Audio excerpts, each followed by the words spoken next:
Right, so now let's discuss this primary hyperparathyroidism. इसमें क्या होता है कि कैल्शियम लेवल बहुत ज़्यादा होता है बॉडी के अंदर, राइट। क्यों होता है ज़्यादा, I explain it for you. Usually due to parathyroid adenoma और हाइपरप्लेजिया। आपको बताया था मैंने कि आपके नेक के अंदर जो है फॉर एग्जांपल क्या होता है, ग्लैंड होता है, ओके। ये आपके for example this a person, right. अब ये जो पर्सन है इसके अंदर, इसके नेक के अंदर क्या है, इस तरह से ग्लैंड है, right. Thyroid gland, thyroid gland के अंदर क्या होते हैं, छोटे छोटे से पैराथायराइड ग्लैंड होते हैं जो कि नॉर्मली क्या रिलीज करते हैं, पैराथॉर्मोन। अब ये जो पैराथॉर्मोन है ये बोन्स के ऊपर एक्ट करके क्या करेगा, बोन्स से कैल्शियम को रिलीज करेगा, जिसकी वजह से क्या होगा, ब्लड के अंदर कैल्शियम की लेवल ज़्यादा होगी and that is called is the hyper calcaemia. Including that जब ब्लड के अंदर कैल्शियम ज़्यादा होगा सो वही कैल्शियम जो है यूरिन के अंदर चला जाएगा, right. That is called is the hypercalciuria which will increase the chances of the renal stone, जिसकी वजह से रेनल स्टोन होने के चांसेस ज़्यादा होते हैं, राइट। उसके बाद मैंने आपको बताया था कि पोलीयूरिया, राइट, पोलीयूरिया। अच्छा, ये पोलीयूरिया कैसे होता है, लिसन वेरी केयरफुली।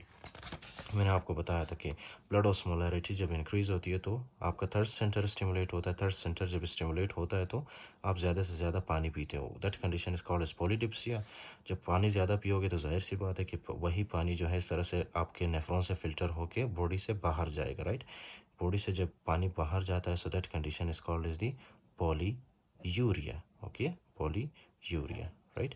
पोलीयूरिया किसको कहते हैं, जब बॉडी से वाटर लॉस हो, that is called is the polyuria, that is also. अच्छा, इसको जो है हम थ्रोन्स भी कह सकते हैं, ओके, थ्रोन्स, थ्रोन्स भी इसको बुलाते हैं, thrones, right. The next is the hypophosphatemia. अच्छा, हाइपोफॉस्फेटीमिया क्यों होता है, listen very carefully, okay. Let me explain it for you. In the previous lectures in the physiology I explained, okay, like many many times. क्या है कि ये जो for example आपके पास है यहाँ पे प्रॉक्सिमल कॉन्वोल्यूटेड ट्यूब्यूल का सेल है यहाँ पे, ओके। नॉर्मली क्या होता है, कैल्शियम और फॉस्फेट दोनों यहाँ से फिल्टर होते हैं, आपके नेफ्रॉन में आते हैं, calcium and phosphate, okay, calcium and phosphate. यहाँ पे ये माइनस है, okay, this is not plus.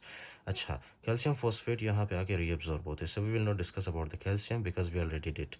We will discuss only about the phosphate के फॉस्फेट के साथ क्या होता है, लिसन वेरी केयरफुली। यहाँ पे क्या होता है, को ट्रांसपोर्टर होता है, ओके। यहाँ पे को ट्रांसपोर्टर होता है जिसका नाम है सोडियम फॉस्फेट को ट्रांसपोर्टर। आपको पता है वो क्या करता है, वो यहाँ से फॉस्फेट को भी सेल के अंदर ले आता है और यहाँ से सोडियम को भी सेल के अंदर ले आता है, राइट। इसीलिए हम इसको क्या कहते हैं, सोडियम एंड फॉस्फेट को ट्रांसपोर्टर, ओके। ये फॉस्फेट को भी सेल के अंदर लाता है और सोडियम को भी, राइट। फिर यहाँ से ये फॉस्फेट कहाँ पे जाता है, वापस हमारे ब्लड के अंदर जाता है, right. This is what happens normally. लेकिन जब पैराथॉर्मोन बॉडी के अंदर ज़्यादा होता है ना, ये पैराथॉर्मोन का इसका एक इफेक्ट ये है कि ये आके ये जो हमारे पास को ट्रांसपोर्टर है ना, फॉस्फेट सोडियम को ट्रांसपोर्टर, इस को ट्रांसपोर्टर को इनहिबिट करेगा, राइट। जब ये को ट्रांसपोर्टर इनहिबिट होगा तो क्या उसके बाद फॉस्फेट सेल के अंदर या ब्लड के अंदर रीअब्जॉर्ब होगा, नहीं होगा, ओके। क्यों, क्योंकि ये ट्रांसपोर्टर को किसने बंद किया, पैराथॉर्मोन ने, राइट। इसीलिए ये जो फॉस्फेट है these will start releasing into your urine specially, okay. ये जो फॉस्फेट है ये आपके यूरिन में अपीयर होना स्टार्ट करेगा, ओके, राइट, यूरिन के अंदर। तो जिसकी वजह से क्या होगी, बॉडी के अंदर फॉस्फेट की कमी होगी, फॉस्फेट रीअब्जॉर्ब होके वापस हमारे बॉडी के अंदर नहीं आ पाएगा, जिसकी वजह से फॉस्फेट की कमी होगी, right. That is called is the hypophosphatemia, right.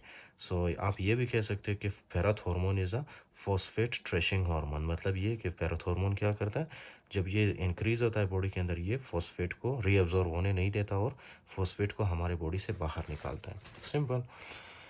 Increase parathormone, increase ALP and increase urinary cyclic MP. अच्छा, एएलपी कैसे इंक्रीज होता है, late me explain it for you, okay. आपको पता है क्या होता है, नॉर्मली पैराथॉर्मोन जब रिलीज होता है, राइट, पैराथॉर्मोन क्या करता है, बोन के ऊपर ऑस्टियोब्लास्टिक सेल्स होते हैं, बोन के अंदर ऑस्टियोब्लास्टिक सेल्स को स्टिमुलेट करते हैं और ऑस्टियोब्लास्टिक सेल्स क्या रिलीज करते हैं, एएलपी, फाइन, एएलपी रिलीज करते हैं, ओके। तो इस तरह से क्या है कि एएलपी की कॉन्सेंट्रेशन ब्लड के अंदर ज़्यादा होती है क्योंकि पैराथॉर्मोन ऑस्टियोब्लास्ट को स्टिमुलेट करते हैं और ऑस्टियोब्लास्ट एएलपी रिलीज करते हैं। Rest of the story we will not discuss now, okay. इस तरह से एएलपी इंक्रीज होता है। उसके बाद है इंक्रीज यूरिनरी साइक्लिक एमपी। ये किस तरह से होता है, late me explain it for you in the physiology lectures although I explained, okay. लेकिन फिर भी आपको बता दो कि ये जो पैराथॉर्मोन है ये क्या करता है, अपने रिसेप्टर के साथ, ओके, 7 पास रिसेप्टर होता है इसका, which is coupled with G stimulatory protein, okay. तो ये 7 पास रिसेप्टर को जब स्टिमुलेट करता है, राइट, आगे क्या स्टिमुलेट होता है, जी स्टिमुलेटरी प्रोटीन। अब ये जो जी स्टिमुलेटरी प्रोटीन है ये एक सेल है, ओके ये एक सेल है जो मैंने बनाया यहाँ पे। जी स्टिमुलेटरी प्रोटीन स्टिमुलेट होता है। जी स्टिमुलेटरी प्रोटीन क्या करता है, एडिनलाइल साइक्लेज को स्टिमुलेट करता है। ओके एडिनलाइल साइक्लेज को स्टिमुलेट करता है, जिसकी वजह से एडिनलाइल साइक्लेज क्या करता है, एटीपी को कन्वर्ट करता है साइक्लिक एएमपी में, राइट। जब पैराथ हार्मोन्स ज़्यादा होगा बॉडी के अंदर तो साइक्लिक एएमपी भी ज़्यादा बनेगी, और यही साइक्लिक एएमपी क्या होगा, बाद में ये यूरिन के अंदर चला जाएगा। Okay cyclic AMP. सो इस तरह से क्या होता है, ये जो साइक्लिक एएमपी इसकी कंसनट्रेशन ज़्यादा होती है। मोस्ट ऑफन एसिम्टोमेटिक, मोस्टली ये क्या होता है, एसिम्टोमेटिक में present with bone pen. Bone pen क्यों होता है, डू यू रिमेंबर मैंने आपको बताया था, पैराथ हार्मोन यहाँ पे बोन के ऊपर एक्ट करके कैल्शियम फॉस्फेट को बोन से रिलीज करवाता है, जिसकी वजह से बोन पेन होता है, सिंपल।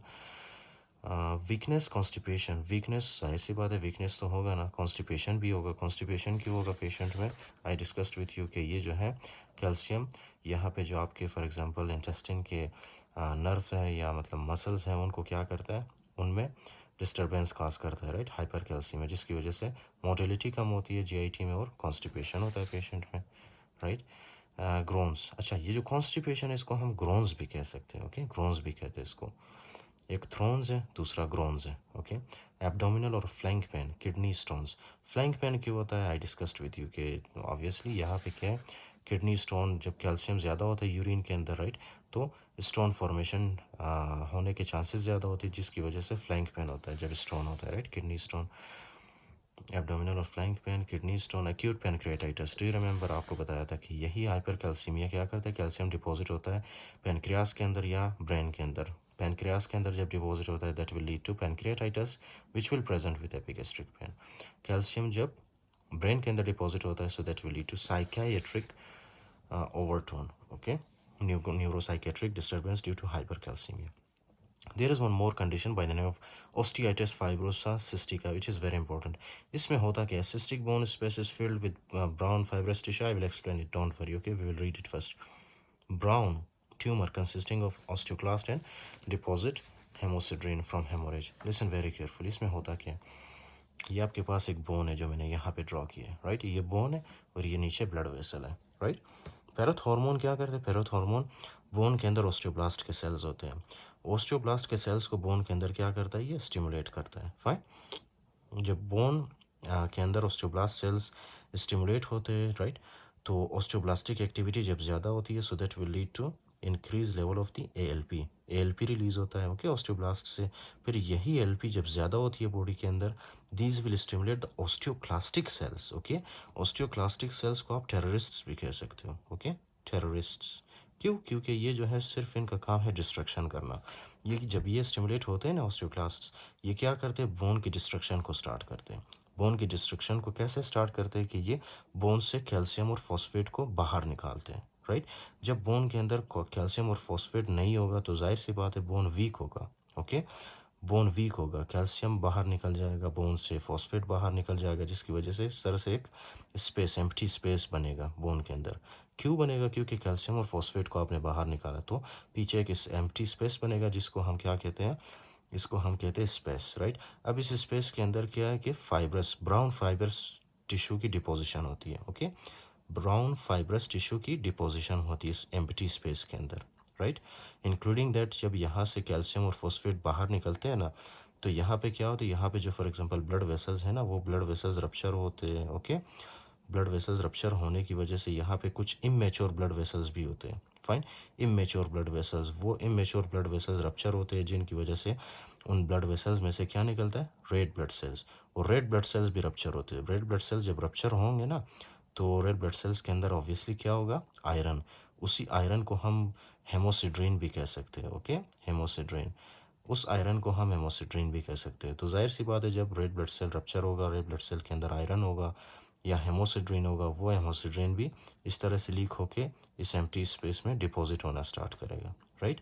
तो इस एम्प्टी स्पेस में आपको क्या मिलेगा, brown fibrous tissue, okay, brown fibrous tissue, उसके अलावा हेमोसिड्रीन और कुछ ऑस्टियोक्लास्ट के सेल्स मिलेंगे। Osteoclast cells are also called as terrorists, okay, right.